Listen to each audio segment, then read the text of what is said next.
챕터 3 오더의 원리 3-1 우리의 소망을 가로막는 것. 우리가 어떠한 목표를 이루기 위해서는 얼마의 시간이 필요할까?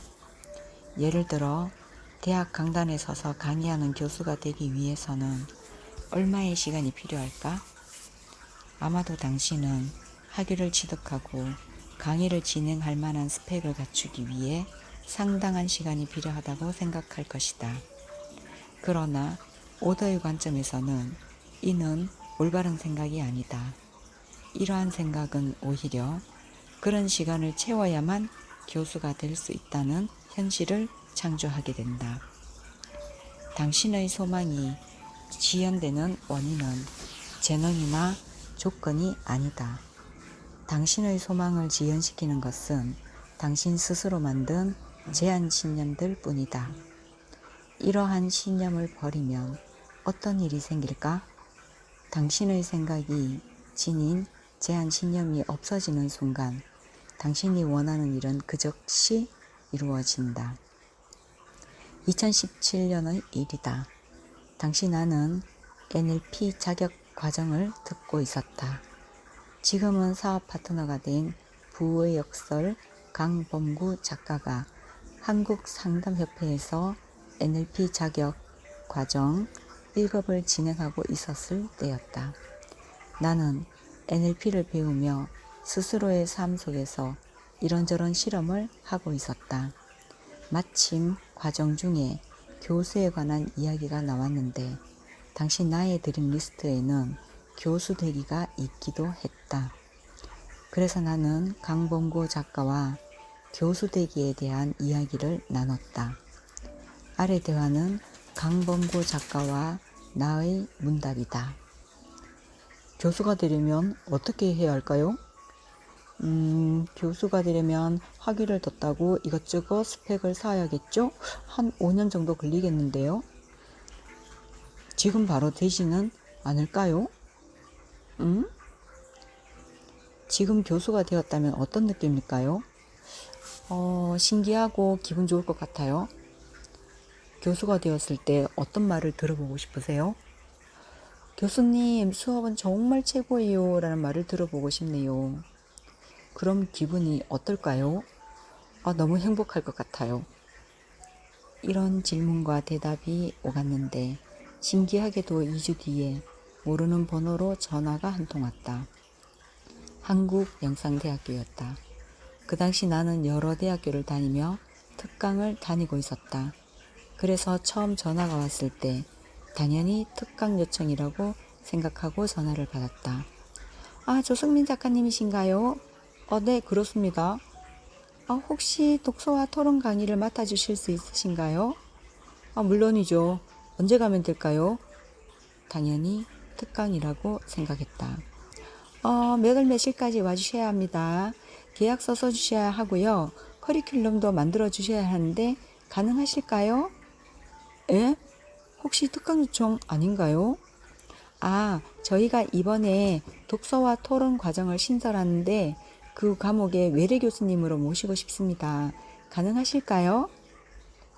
그렇게 나는 교수가 되었다. 외래 교수였지만 말이다. 나는 독서와 토론이라는 새로운 교양 과목을 개설했고 3년간 240명이 넘는 학생들을 가르쳤다. 물론 학기가 끝날 때마다 교수님 수업은 최고예요 라는 말을 듣기도 했다. 그 뒤 한국영상대학뿐 아니라 우송대와 충청대에서도 초빙 형태로 교수직을 수행했다. 나는 아직도 이 일들만 생각하면 어안이 벙벙하다.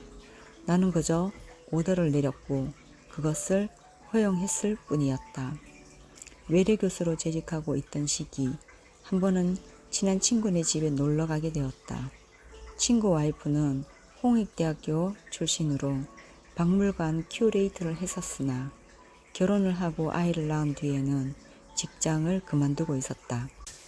내가 방문을 했을 때는 이제 아이도 어느 정도 키웠으니 어떤 일을 해야 할지 고민 중이라고 했다.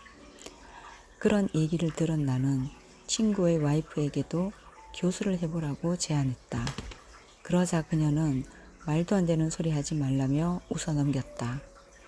교수를 하려면 적어도 미국에 유학을 다녀오는 등 여러 가지 스펙들이 필요한데 자기는 지원조차 할 수 없는 조건이라고 딱 잘라서 말하는 것이었다.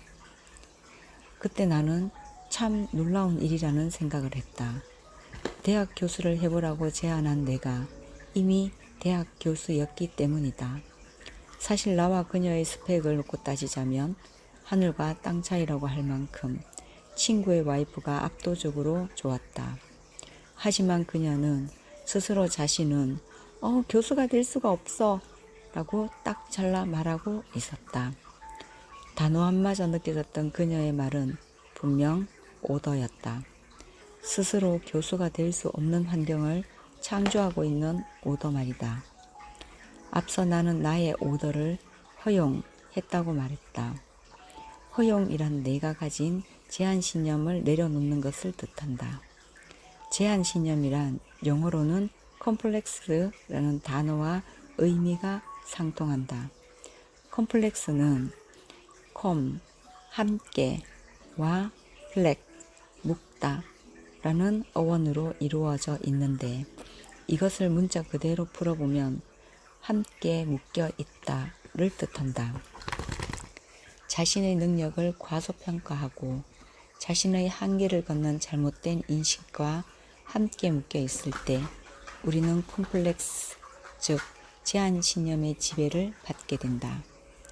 아무리 무언가를 원한다고 해도 자기 스스로 그것을 허용하지 않는다면 결코 눈앞의 현실이 될 수 없다. 허용하지 않는 것 또한 강력한 오더이기 때문이다.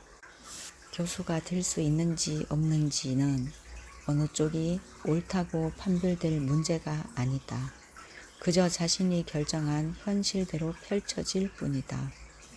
우리의 영은 어떤 현실이든 창조할 수 있기에 창조에서 옳고 그런 것은 없다.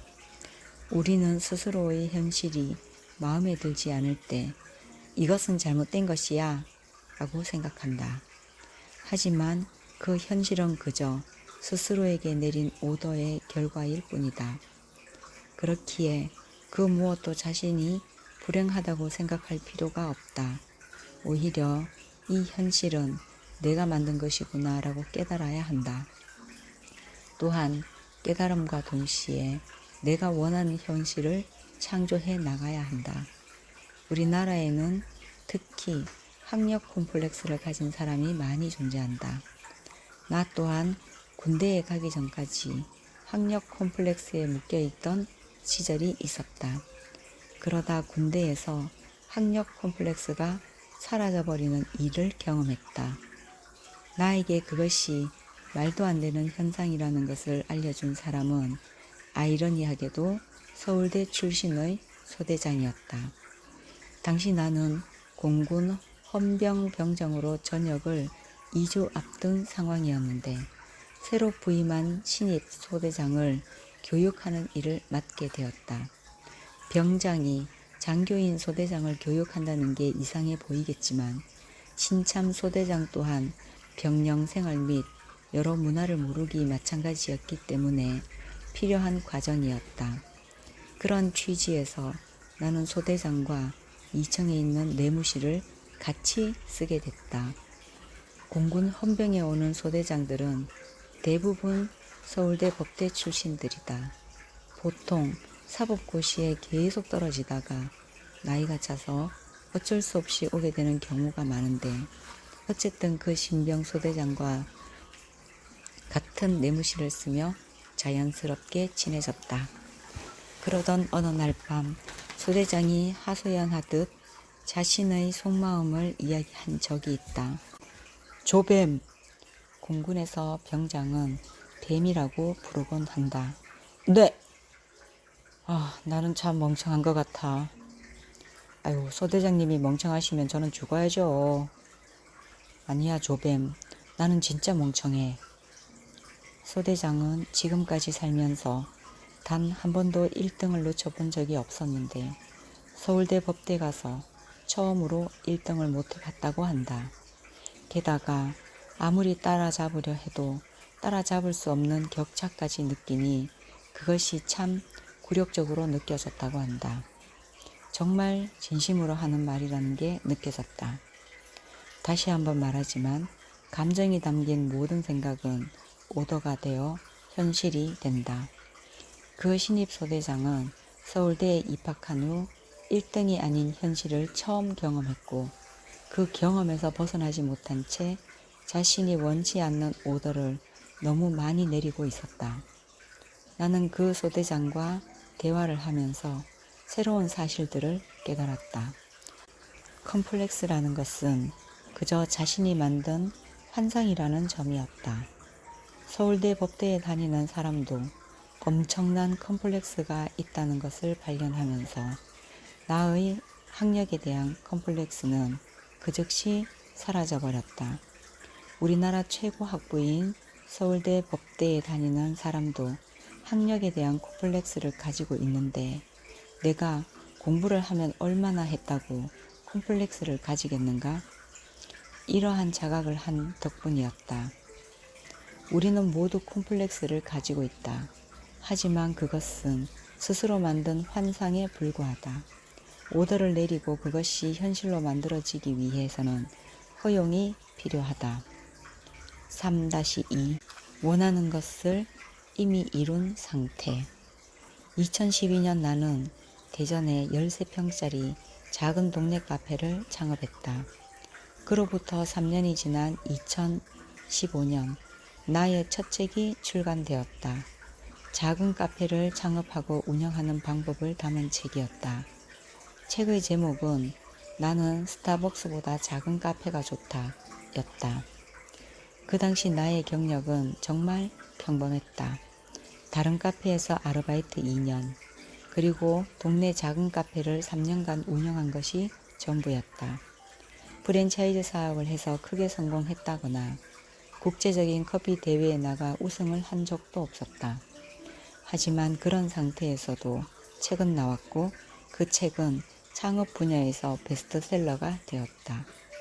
또한 국내에 있는 모든 커피 축제의 초빙 강사가 되어 강연도 했다. 뿐만 아니라 커피업계에서 가장 큰 잡지 중 하나인 커피앤티에 여러 해 동안 칼럼을 연재하기도 했다. 그 당시 내가 만난 업계 사람들 중에는 커피 장인 1세대도 있었고 월드 바리스타 챔피언들도 있었다. 모두 커피업계에서 큰 손이라고 불리는 사람들이었다.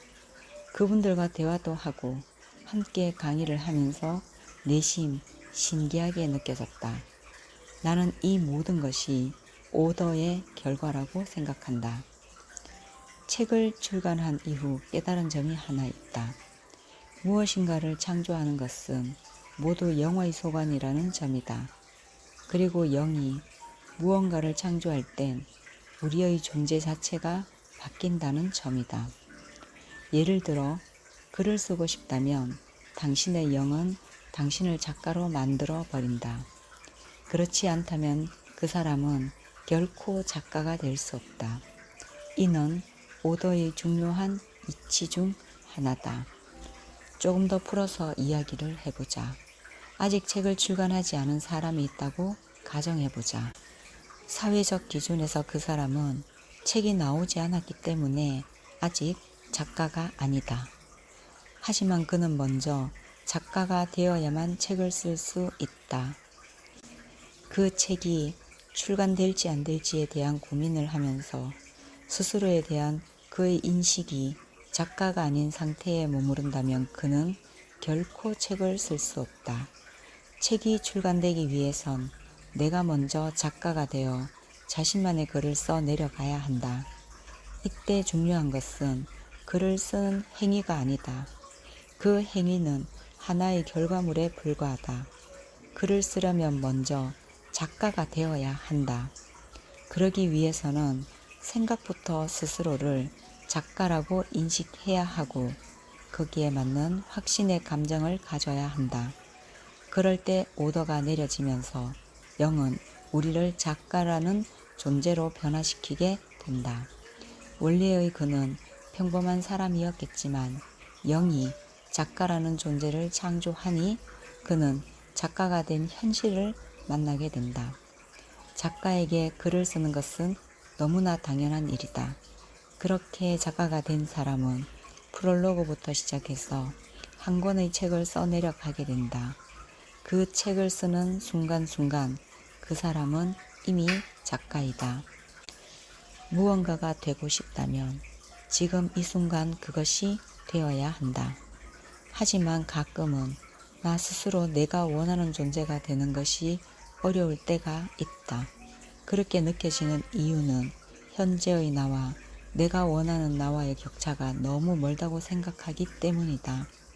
그러나 그것은 일종의 제한신념일 뿐이다. 모든 창조는 영의 소관이며 단일성의 법칙에 따라 당신의 영은 우주 그 자체이다. 그렇기에 무언가를 창조해내는 당신의 능력에는 한계도 없고 능력과 경험의 일천함도 있을 수가 없다. 사실 작가의 자격 요건 같은 건 이 세상에 존재하지 않는다. 그렇지 않은가? 그것은 내 생각 속에서만 존재한다. 세상에는 수만 가지 책이 있고 그만큼 다양한 작가들이 있다. 내 후배 중 한 명은 독립서점을 운영하고 있다. 독립서점에 가서 책을 들여다보면 정말 생각하지도 못한 책들을 만날 수 있다. 얼마 전에 본 가장 이색적인 책은 고양이를 위한 책이었다. 책 한 권 전체에 야옹이라는 단어들만 적혀 있었다. 그런 책들도 유통이 되고 있고 책으로 인정받고 있는 것이 우리가 살고 있는 세상이다. 당신이 나는 작가가 될 수 없어 라고 생각한다면 그것은 작가라는 존재를 당신의 소견 내에서만 바라보기 때문에 그런 것이다. 그렇기에 우리는 원하는 무엇이든 될 수 있다. 다시 한번 작가가 되고자 하는 사람의 이야기로 되돌아가 보자. 이때 그는 기존의 현실에서 벗어나 새로운 현실 속으로 들어가게 된다. 그러나 여전히 기존의 현실과 작가가 된 현실은 중첩되어 있다. 하나는 그가 작가가 되어 글을 쓰는 현실이고 다른 하나는 일이 이루어지고 있는 기존의 현실이다. 그는 작가가 된 현실에서 글을 쓰고 있지만 그 일이 이루어지는 것은 엄연히 기존의 현실이라는 점이 중요하다. 그렇기에 그가 글을 쓰고 있어도 일이 이루어져 가는 과정은 그의 눈에 보이지 않는다. 그렇게 모든 글을 다 쓰고 나서 그는 원고를 출판사에 투고한다. 출판사에서는 그 글을 편집하고 디자인을 입혀서 책으로 출간한다. 이후 서점에 그 사람이 쓴 책이 진열된다. 그제야 사람들은 그 사람이 작가라는 것을 알게 된다. 하지만 작가가 되기까지의 과정은 그의 눈에 보이지 않았다. 먼저 작가가 된 그의 현실과 실제로 작가가 된 기존의 현실이 합치될 때 그는 비로소 일이 잘 진행되었다는 사실을 실감하게 된다. 이렇듯 언제나 현상은 나중에야 관측된다. 그럼 생각을 조금 더 펼쳐보자. 부자가 되려면 어떻게 해야 할까? 주식을 열심히 해야 할까? 코인을 열심히 해야 할까? 아니면 일을 열심히 해야 할까? 아니다. 부자가 되기 위해선 지금 이 순간 부자라는 존재가 되어야 한다. 지금 이 순간 부자가 되면 기존의 현실은 전혀 상관이 없어진다. 만약 하던 일이 망해서 10억의 빚이 있다고 해도 그 순간 부자가 되었다면 그 사람은 이미 부자인 것이다. 다만 아직 그 현실이 펼쳐지지 않았을 뿐이다. 일단 영이 그 사람을 부자로 만들면 이후에는 여러 가지 일들이 일어나면서 그것이 현실로 펼쳐지게 된다. 그 과정이 우리의 눈엔 보이지 않을 수 있다. 그러나 일은 진행되고 있다. 하지만 대부분의 사람들은 무언가가 결핍된 상태를 그대로 받아들이고 결핍을 부르는 오더를 내린다.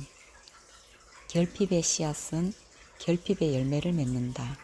이것이 우리가 내리는 결정과 행동들이 좋지 않은 결과로 이루어지는 진짜 이유이다.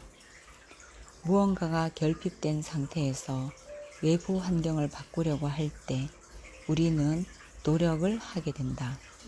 그런데 이것을 아는가? 노력은 우리가 만들어낼 수 있는 최악의 감정이다. 노력은 결코 더 나은 결과를 만들어내지 못한다. 노력이라는 감정을 가진 상태에서 행동을 할 때 오히려 상황은 악화된다. 노력이라는 감정은 우리가 영의 힘을 사용하지 않을 때 발생하는 하나의 신호이자 주파수가 낮은 상태일 때의 파동이다. 노력은 나는 이것을 결코 잘할 수 없다는 기본 전제를 만들어낸다. 기본 전제란 우리가 어떤 생각을 할 때 영이 집중하는 방향을 가리킨다. 생각은 열심히 노력해서 성공시키겠다는 의도를 전달하지만 영은 열심히 하지 않으면 나는 이것을 결코 성공시킬 수 없구나 라고 받아들인다.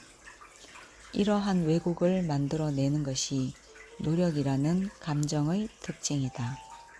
지금 무언가를 이루기 위해 노력하고 있다면 잠시 책을 덮고 곰곰이 생각해보자. 당신은 왜 노력하고 있는가?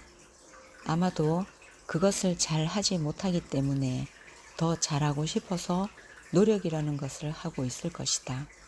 그럼 조금 더 깊게 들어가 보자. 내면으로 더 깊게 말이다. 지금 하고 있는 노력에 깔려있는 부정적인 제한 신념을 발견할 수 있을 것이다. 바로 나는 결코 그것을 잘할 수 없다 라는 제한 신념이다. 때문에 노력이라는 감정이 생겨나는 것이다. 이는 내가 자신의 영에 저항하고 있거나 내가 진정으로 원하는 것을 외면한 채 억지로 나아갈 때 들리는 신호이다. 만약 당신이 현재 결핍 상태에 있다면 자신을 풍요 상태로 만들어 놓고 나서 오더를 내려야 한다. 그렇지 않으면 계속 결핍된 현실만 창조되기 때문이다. 한번 돌이켜서 생각해보자. 인생에서 결핍 상태에 있었던 적을 말이다. 단순히 배고픔, 피로 등 육체적 결핍만이 아니다. 욕망, 상실 등 정신적 결핍 상태에서도 마찬가지이다. 그때 문제를 해결하기 위해 했던 행동들을 생각해보자. 대부분의 경우 그때 했던 행동은 좋지 못한 결과를 만들어냈다는 것을 알 수 있다. 결과가 그렇게 된 진짜 이유는 육체를 통해 문제를 해결하려 했기 때문이다. 당신은 그렇게 스스로의 영에 거스르는 노력을 했고 문제는 더욱 악화되어 갔다. 문제의 해결, 즉 새로운 현실 창조는 오로지 영의 영역에서만 가능하다. 3-3 결핍 상태에서의 오더. 우리는 결핍 상태에 있을 때 더 강한 결핍을 불러오는 결정을 내리기 쉽다. 이러한 이치는 앞서 언급한 생각의 법칙, 대립성과 함께 살펴볼 수 있다. 어떤 가치의 풍요와 결핍의 양면, 즉 대립성을 인식할 때 우리는 원하는 대로 오더를 내려 현실을 변화시킬 수 있다. 반대로 우리의 의식이 결핍에 존재할 경우 영의 창조 능력이 우리의 의도와 반대로 발현된다. 특히 풍요에 빠져 있기보다 결핍에 빠져 있는 상태에서는 더 강렬한 오더를 내리게 된다. 혹시 사기를 당해본 적이 있는가? 아니면 빌려준 돈을 떼어 먹힌 적은? 그런 적이 있다면 그때의 상황을 한번 떠올려 보자. 당신은 풍요 상태였는가? 아니면 결핍 상태였는가? 우리는 무엇인가가 결핍되어 있을 때 사기를 당하기 쉽다. 객관적으로 당신이 부유한 편이든 가난한 편이든 무언가의 결핍 상태에 있을 때는 더 큰 결핍을 불러올 그릇된 판단을 내리게 된다. 당신의 생각과 감정이 전심전력을 다해 더 큰 결핍을 불러오는 오더를 내리고 있기 때문이다. 아직 카페를 창업하기 전 나는 2년간 다른 카페에서 아르바이트를 했다. 나는 아르바이트를 그만두고 내 카페를 창업해야겠다고 결심했고 실행에 옮겼다. 나름대로 오더를 내린 것이다. 2012년 5월부터 8월까지 카페를 창업할 자리를 찾아다녔다. 당시 날씨가 정말 더워서 티셔츠 차림으로 가게 자리를 보러 다녔다. 하지만 내 결핍 에너지가 너무 컸기 때문일까? 부동산에서 내 복장을 보고 제대로 된 자리를 보여주지 않는다는 것을 알게 되었다. 그 다음부터는 셔츠와 양복을 입고 돌아다녔다. 너무 불편하고 땀이 많이 났다. 하루 일정이 끝나면 셔츠 단추 자국을 따라 땀띠가 날 정도였다. 통장에는 돈도 없었다. 당시 나는 끊임없이 돈이 없다는 생각을 반복하며 온몸으로 결핍을 느꼈다. 그런 감정과 생각들이 차곡차곡 쌓여 계속해서 그런 현실만 창조해내고 있었다. 한마디로 나의 상태는 투쟁이었다. 돈이 없는 나의 현실과 대립해서 싸우고 또 싸웠다.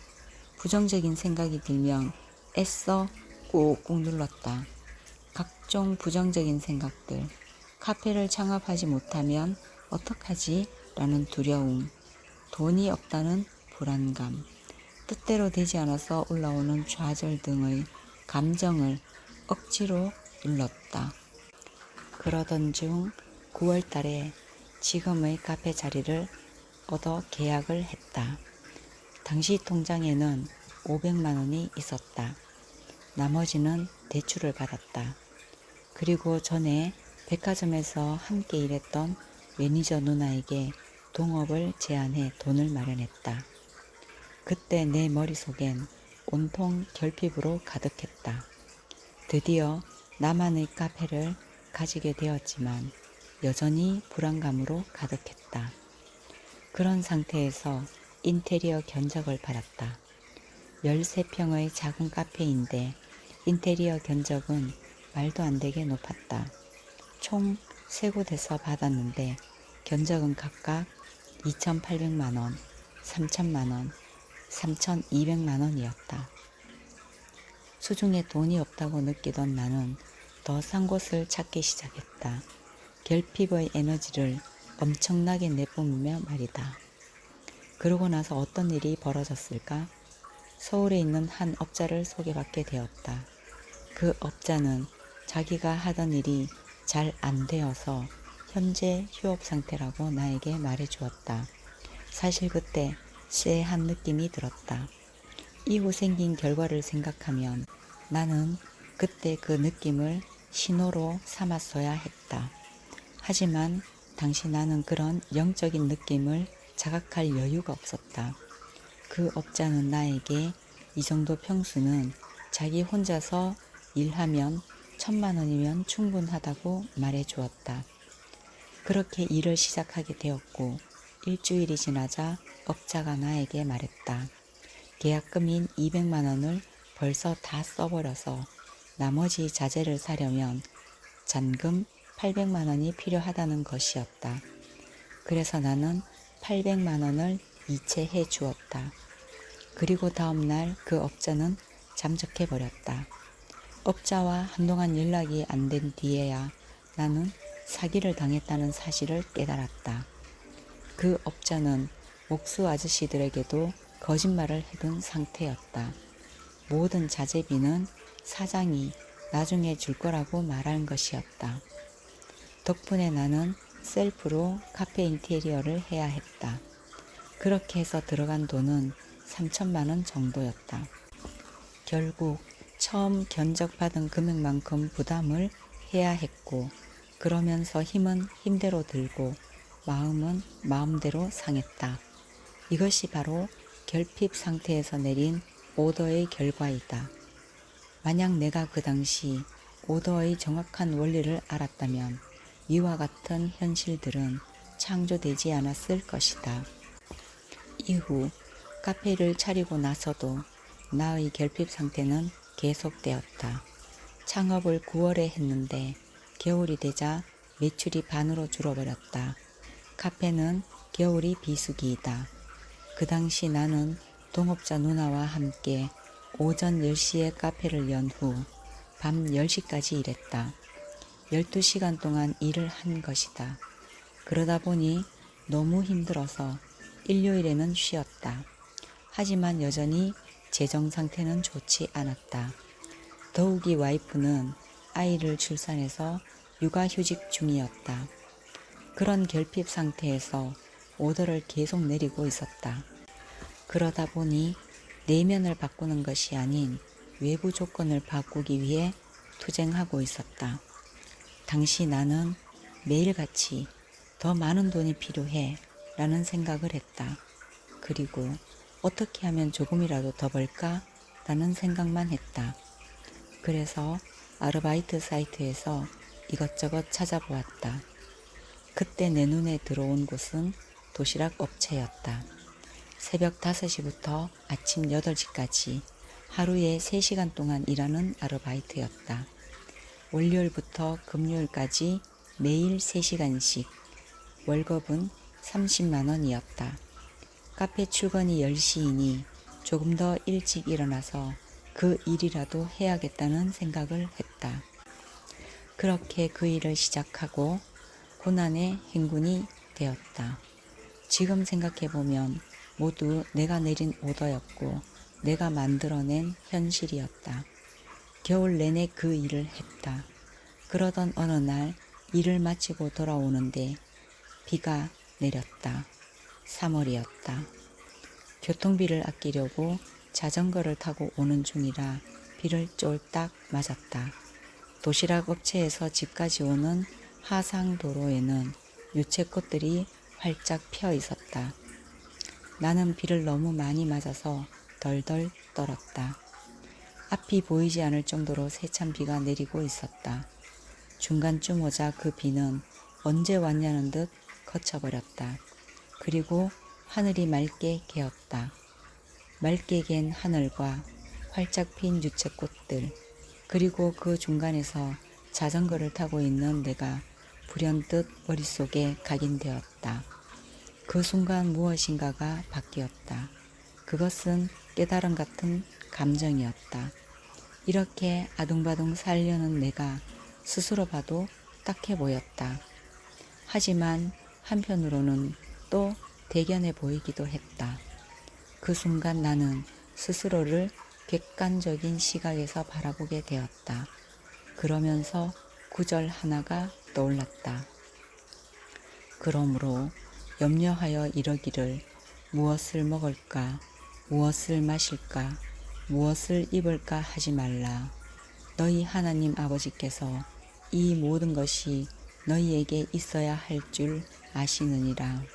마태복음 6장 31절에서 32절. 동시에 그동안 배웠던 것들이 떠올랐다. 나는 오롯이 혼자서 이 모든 것을 해결하려고 발버둥 치고 있었던 것이다. 그것은 오만이었다.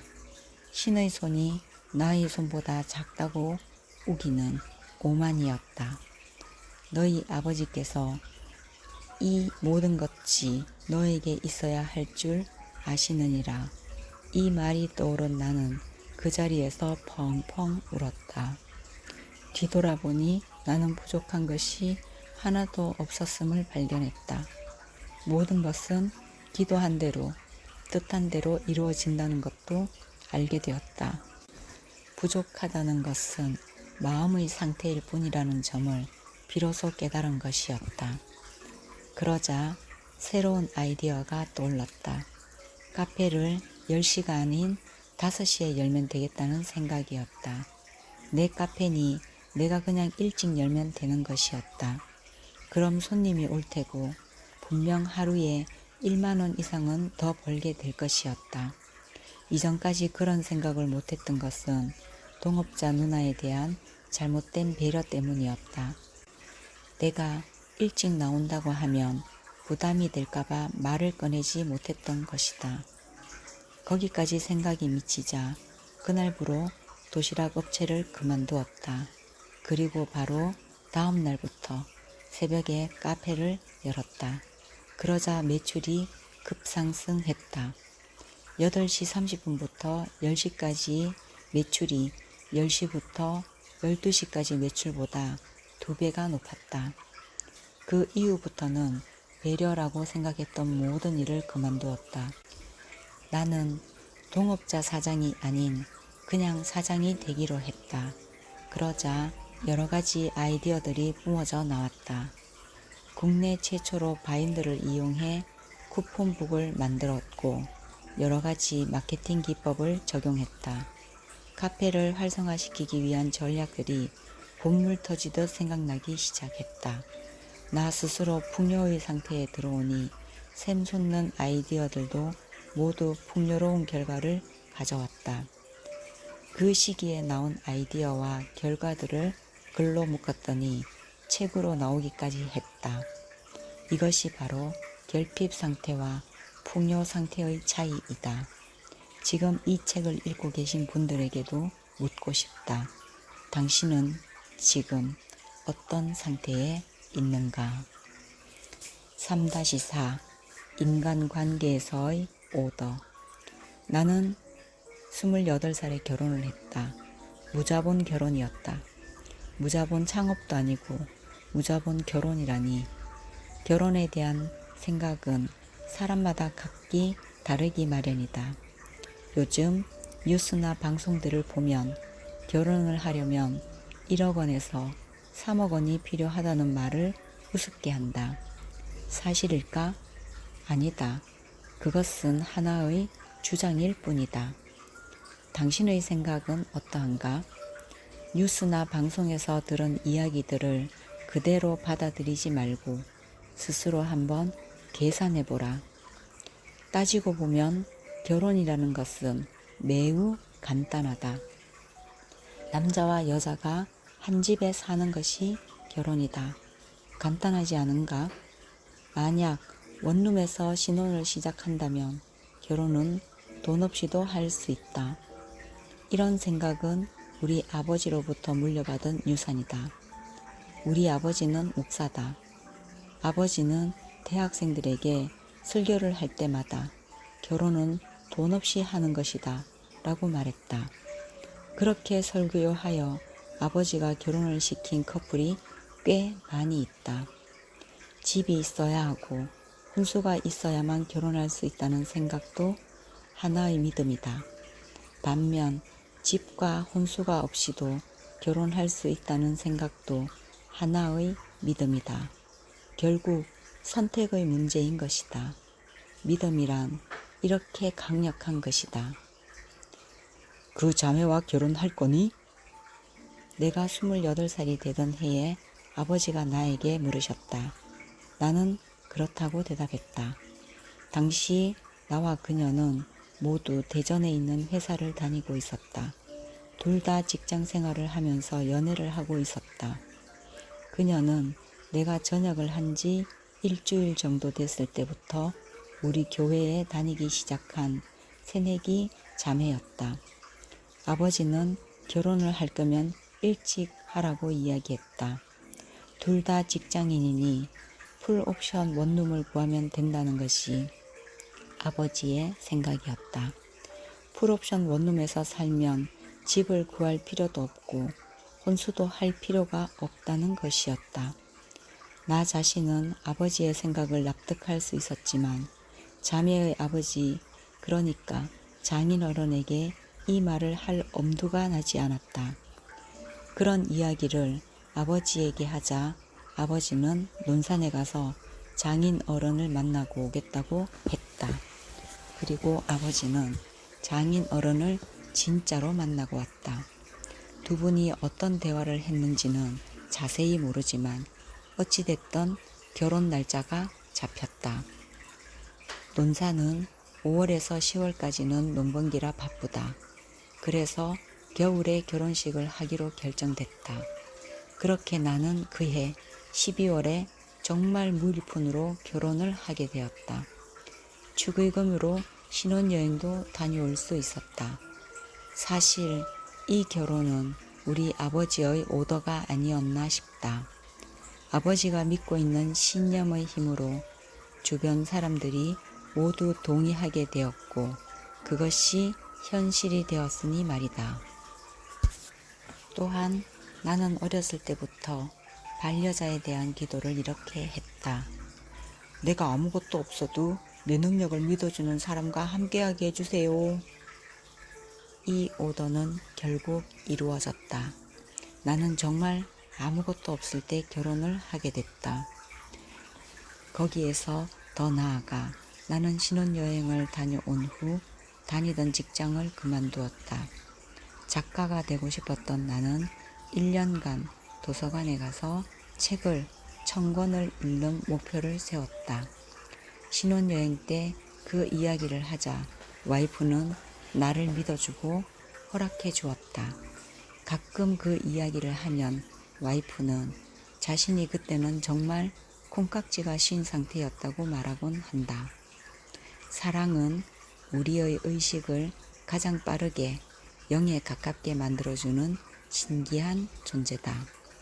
우리는 사랑에 빠졌을 때 상대방의 나쁜 점, 결핍은 물론 좋은 점, 풍요도 제대로 인식하지 못한다. 그저 상대방을 사랑하고 상대방과의 모든 경험을 사랑할 뿐이다. 사랑으로 인해 우리 의식이 생각의 법칙인 대립성에서 멀어지고 영의 법칙인 단일성에 가까워졌기 때문이다. 우선 사랑에 빠졌을 때를 생각해보자. 이때 우리는 상대방과의 영적 단일성을 체험한다. 육체적으로는 다른 사람이지만 우리의 영은 파트너와 하나가 되어 있다. 그러면 풍요와 결핍에 대한 가치 판단이 사라지고 우리는 이 세상이 완벽하다고 느끼게 된다. 아무리 필요해도 필요함을 느끼지 못하며 시간은 정말 순식간에 지나가 버린다. 주의 목전에는 천년이 지나간 어제 같으며 밤의 한순간 같을 뿐이미니이다. 시편 90절 4. 위 성경의 표현말처럼 말이다. 이는 사랑을 할 때 우리가 영의 속성에 가까워지기 때문이다. 그러다 시간이 지나면 삶 속에서 여러 문제로 인해 우리의 의식이 다시 대립성으로 옮겨가기도 한다. 일상에 대한 걱정, 업무에 대한 걱정, 육아에 대한 걱정 등이 많이 노출되다 보니 세상을 다시금 풍요와 결핍으로 바라보게 되는 것이다. 이때 우리는 사랑하는 상대방 또한 대립성으로 인식하게 되는 경우가 생긴다. 그러다 보면 상대방의 좋은 점만 보일 때도 있지만 결국 상대방의 나쁜 점만 보일 때도 찾아오게 된다. 그때 우리는 상대방을 도통 이해할 수 없어 불만을 갖거나 분노하게 된다. 물론 이러한 변화는 의식하지 못한 채 이루어지는 경우가 많다. 하지만 연인은 예전 상태 그대로일 뿐이다. 바뀐 것은 연인을 바라보는 나의 의식이 단일성에서 대립성으로 옮겨간 것이다. 우리의 의식이 대립성에 갇혀 있고 상대방의 결핍만 바라보는 시간이 오랫동안 이어지면 우리의 육신마저 그것에 공명한다. 그러면 인간관계는 점점 더 악화된다. 딱히 내가 무엇을 하지 않아도 그런 현실이 펼쳐지게 된다. 우리 남편은 절대 안 변해요 라고 말하는 아내들이 종종 있다. 물론 반대로 우리 와이프는 꽉 맥혔어요 라고 말하는 남편들도 있다. 정말 나의 남편이 혹은 아내가 그러길 바라는가? 이런 감정과 생각을 반복할수록 우리의 현실이 그에 맞게 변화한다는 것을 알아야 한다. 사랑하는 사람과의 관계뿐만 아니라 모든 인간관계에서 화가 나거나 감정이 격해졌던 순간을 떠올려 보자. 이때 우리는 내가 참아야지 혹은 더 이상 싸우지 말아야지 라고 생각한다. 그러나 이것은 관계를 더 악화시키는 잘못된 오더이다. 이는 우리의 의식을 상대방의 결핍에 더더욱 집중시키기 때문이다. 우리의 의식이 결핍에 머물러 있는 상태에서는 아무리 생각을 바꾸고 참아도 싸우지 않는 현실을 창조해낼 수 없다. 오더의 원리는 동일하다. 어떤 인간관계든 사람 사이가 좋아지기 위해서는 영의 창조 능력을 일깨워 현실을 변화시켜야 한다. 좋은 관계를 형성하는 오더를 내리는 것이다. 그러기 위해서는 일단 우리의 의식을 결핍에서 벗어나게 해야 한다. 상대방의 특정 행동이나 말에서 화가 날 때는 우선 내 안의 의식이 결핍의 영역에 속해 있었다는 사실을 인정하고 받아들여야 한다. 그 뒤에 상대방이 이해가지 않는 부분을 본다면 그냥 저런 측면이 파트너와 나에게 아직도 있구나 라고 생각해야 한다. 그 다음 내가 원하는 상대방과의 관계를 떠올려야 한다. 깊고 긍정적인 감정과 함께 좋아진 관계에 대한 구체적인 그림을 그리면 그때서야 관계가 회복되는 현상이 창조된다. 3-5 빙글빙글 인생의 트랙. 우리의 인생은 마치 레코드판과 닮아 있다. 레코드판은 둥근 원 모양을 그리며 돌아간다. 우리의 일상도 마치 트랙을 돌듯 월요일부터 일요일까지 비슷한 패턴으로 하루하루가 재생되고 있다. 기간을 더 길게 잡으면 한 달 단위 혹은 1년 단위로 패턴이 반복될 수 있다. 하지만 이러한 패턴이 변할 때가 있다. 이는 우리가 현재의 트랙에서 다른 트랙으로 넘어가는 것을 의미한다. 누구나 이와 비슷한 경험을 해봤을 것이다. 이때 중요한 것은 처음 트랙이 어떻게 생겼는지 우리는 전혀 예측할 수 없다는 것이다. 이는 마치 전자가 다음 순간 어디에 있을지 모르는 상태와 같다. 전자가 관측을 시작하자 뜬금없는 자리에서 나타나는 것처럼 트랙의 패턴도 그 트랙을 돌아봐야 알 수 있게 된다. 그렇다면 우리가 어떠한 트랙을 반복해서 돌게 만드는 힘은 무엇일까? 무엇이 우리의 새로운 현실을 만들고 그 현실을 반복시키는 걸까?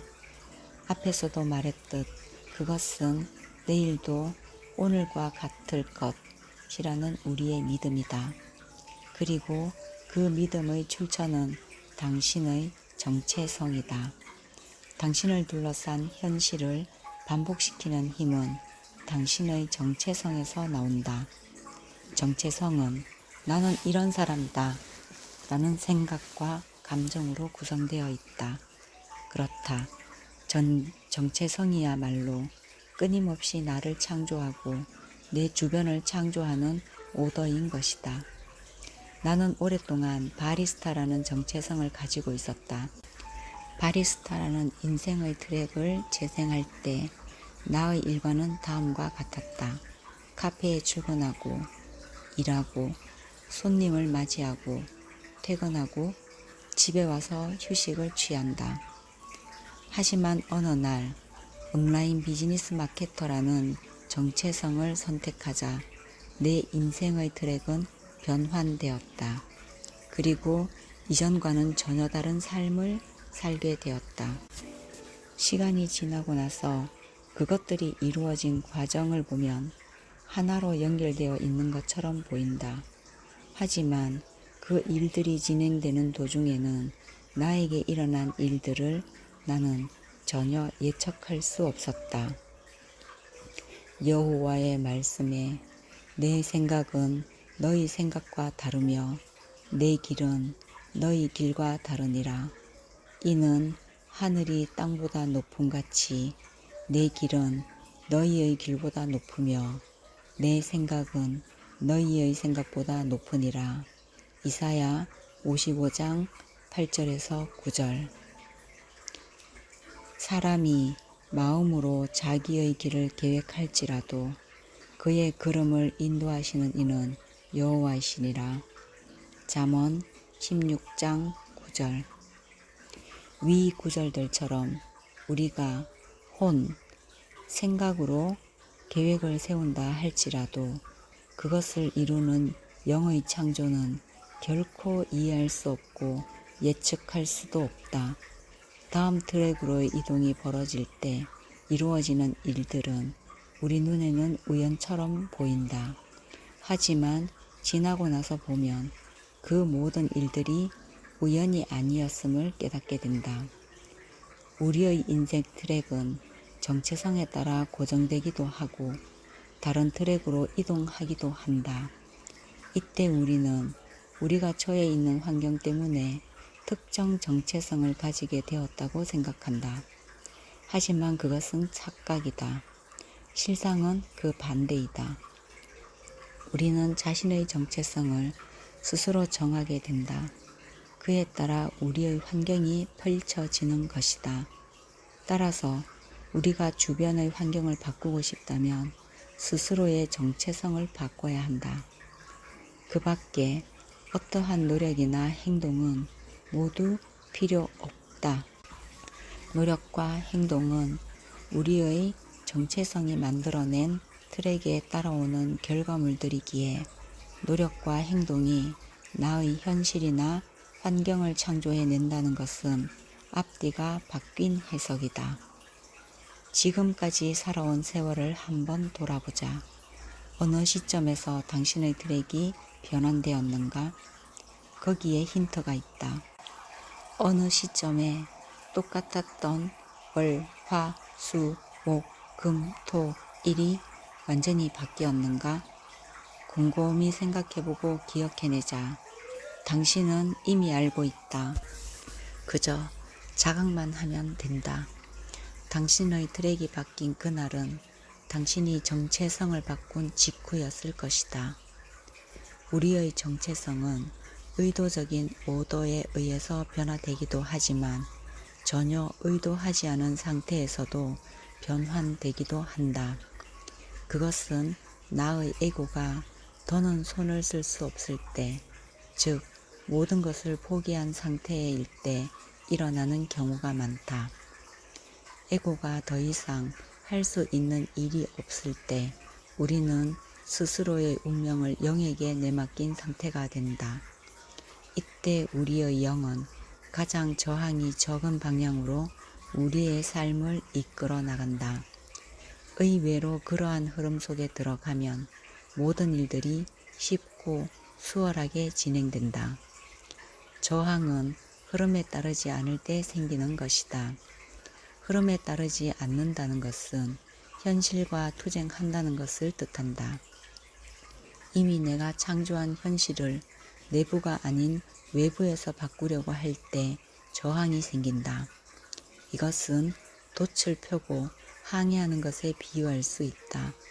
바람의 흐름과 내가 가려는 방향이 맞는다면 내가 노를 젓지 않아도 배는 빠르게 앞으로 나아간다. 흐름에 맞지 않는다면 내가 노를 저어야만 앞으로 나갈 수 있다. 하지만 바람을 뚫고 나가야 하기 때문에 엄청난 노력과 수고가 필요하다. 흐름에 저항하여 노를 젓다가 어느 순간이 되면 우리는 노력을 포기하게 된다. 배의 방향을 바람에 내맡기게 되는 상태가 되어버리는 것이다. 그럴 때 배는 바람의 흐름에 따라 다시 움직이기 시작한다. 애초부터 나의 목적지는 그 방향이었던 셈이다. 오히려 그 상태가 되면 내가 원했던 것들이 우연을 통해 나에게 찾아오는 역설들이 발생하기도 한다.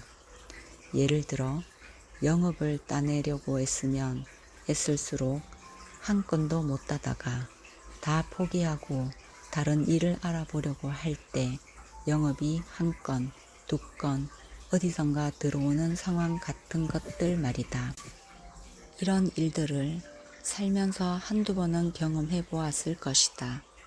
간절히 원하며 노력했을 때는 절대 열리지 않았던 것들이 포기하고 다른 일을 하고 있을 때 나에게 슬며시 다가오는 것 말이다. 방법만 알면 우리는 그 상태를 의도적으로 만들어낼 수 있다. 즉, 우리는 의도적으로 삶의 트랙을 전환시킬 수 있다. 트랙 전환을 일으키는 가장 강력한 오더는 바로 당신이 가지고 있는 정체성이라는 점을 늘 기억하자. 3-6 시간이 지나면 결국 이루어진다. 2024년 10월 16일 나는 잊을 수 없는 경험을 하나 하게 되었다. 그것은 아주 오래전 내가 내린 오더의 결과였다. 2010년 도서관에 다닐 때 나는 놓치고 싶지 않은 나의 꿈, 나의 인생과 꿈꾸는 다락방을 보면서 나도 이런 대형 베스트셀러 작가가 되고 싶다는 오더를 무의식 중에 내렸다. 다만 그때는 나 스스로의 한계에 갇혀 있었기에 그 오더는 나의 현실에 펼쳐지지 않았다. 마침내 나의 한계를 무너뜨린 뒤 나는 그 두 권의 책을 낸 출판사인 국일 미디어와 이 책에 대한 이야기를 나누고 계약을 하게 되었다. 국일 미디어에 직접 방문해 출간될 책에 대한 이야기를 하다가 사무실 업무보드에 적힌 글자를 보았다. 16시 조성민 작가 미팅이라는 글자였다. 순간 온몸에 전율이 일어났다. 또 하나의 깨달음을 얻은 날이었다. 그것은 우리 인생에서 시간이라는 요소를 빼면 생각한 모든 것들은 현실로 일어난다는 것이었다. 또한 시간이 지연되게 만드는 것은 오직 나의 관념일 뿐이라는 사실도 깨닫게 되었다. 내가 처음 잠재의식에 대한 관심을 가진 것은 2010년도였다. 나는 결혼을 하고 나서 다니던 직장을 그만두었다. 그리고 도서관에 다니기 시작했다. 도서관에 다닌 첫날 가장 먼저 읽은 책이 바로 나폴레옹 힐의 놓치고 싶지 않은 나의 꿈, 나의 인생이었다. 그러고 나서 두 번째 읽은 책은 이지성의 꿈꾸는 다락방이었다. 이 두 책에는 우리 인생에서 기적을 만들어내는 것이 잠재의식이라고 말하고 있었다. 책에서 본 것을 내 삶에 적용해 보기도 했다. 어떤 것들은 책에서 나온 것처럼 이루어졌고 어떤 것들은 이루어지지 않았다. 그 후 나는 계속해서 잠재의식과 끌어당김의 법칙을 다루는 서적들을 보면서 연구하기 시작했다. 그러다 NLP라는 분야를 알게 되었다. 토니 로빈슨의 너의 안에 잠든 거인을 깨워라를 통해서였다. 모호하게 쓰인 잠재의식에 관련된 다른 책들보다 훨씬 구체적인 스킬들을 배울 수 있었다. 또한 각종 영성 훈련을 받고 담마에서나 윗바사나 훈련 등을 받았다. 그러면서 여러 가지 지식들이 하나로 합쳐지고 깨달아졌다. 끌어당김의 법칙을 왜 누구는 성공하고 실패하는지 경험을 통해 배우게 되었다. 그리고 나를 이루는 세 가지 존재에 대해서도 자각하게 되었다. 그리고 마침내 이 모든 현실을 내가 창조하고 있음을 알게 되었다. 흔히 끌어당김의 법칙에 대한 책을 읽고 따라하다가 잘 안된다고 말하는 이들이 많다.